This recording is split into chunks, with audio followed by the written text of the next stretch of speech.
দেশে গণতান্ত্রিক ধারা ফেরাতে চীনের মনোভাব অত্যন্ত আন্তরিক বলে জানিয়েছেন বিএনপি মহাসচিব মির্জা ফখরুল ইসলাম আলমগীর। চীন সফর পরবর্তী সংবাদ সম্মেলনে তিনি বলেন, তিস্তা প্রকল্প বাস্তবায়ন ও রোহিঙ্গা সংকট সমাধানে আগ্রহ নিয়ে কাজ করছে দেশটি। এদিকে অন্য এক অনুষ্ঠানে বিএনপির সিনিয়র নেতারা অভিযোগ করেন, সংখ্যানুপাতিক পদ্ধতিতে ভোটের নামে জাতীয় নির্বাচন বিলম্বিত করার ষড়যন্ত্র হচ্ছে। এ সময় তারা হুঁশিয়ারি দিয়ে বলেন, কেউ ধমক দিয়ে নির্বাচন বানচালের চেষ্টা করলে বিএনপি তা মেনে নেবে না। রিপোর্ট করছেন Moinul Ahsan. Monalisa heavy flow 15 piece প্যাকেটের সাথে 8 পিসের একটি প্যাকেট একদম ফ্রি।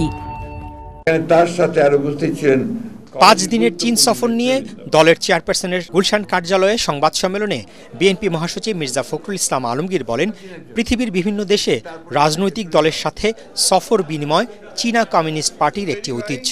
তিনি বলেন, চীন বাংলাদেশের আগামী জাতীয় নির্বাচনের দিকে আগ্রহ নিয়ে তাকিয়ে আছে এবং ভবিষ্যৎ নির্বাচিত সরকারের সাথে কাজ করতে আগ্রহী।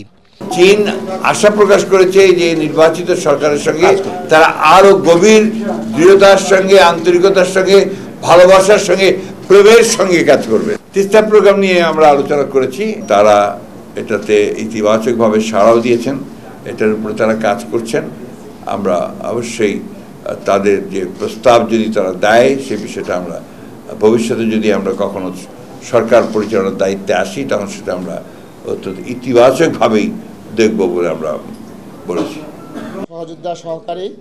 এদিকে রাজধানীর ডিপ্লোমা ইঞ্জিনিয়ার্স ইনস্টিটিউশন মিলনায়তনে জাতীয়তাবাদী ওলামা দলের সভায় বিএনপির স্থায়ী কমিটির সদস্য ডক্টর মঈন খান অভিযোগ করেন, কিছু রাজনৈতিক দলের কথা ও কাজে কোনো মিল নেই। সিনিয়র নেতারা বলেন, জাতীয় নির্বাচনকে নানাভাবে অনিশ্চয়তার মধ্যে ঠেলে দেওয়ার ষড়যন্ত্র হচ্ছে। আমাদেরকে ধমক দিয়ে একটি সুষ্ঠু নির্বাচনকে ব্যাহত করবেন বাংলাদেশ জাতীয়তাবাদী দল কখনো সহ্য করবে না। কেউ মনে করে বাংলাদেশ তাদের একক সম্পত্তি, সেটা তাদের মারাত্মক ভুল হবে। পিআরকে ইস্যু করে বাংলাদেশের মানুষের যে গণতন্ত্রের আকাঙ্ক্ষা, সেই গণতন্ত্রের আকাঙ্ক্ষাতে যদি কেউ দ্বন্দ্ব সৃষ্টি করে, আমি বলবো তারা বাংলাদেশের আদর্শে বিশ্বাস করে।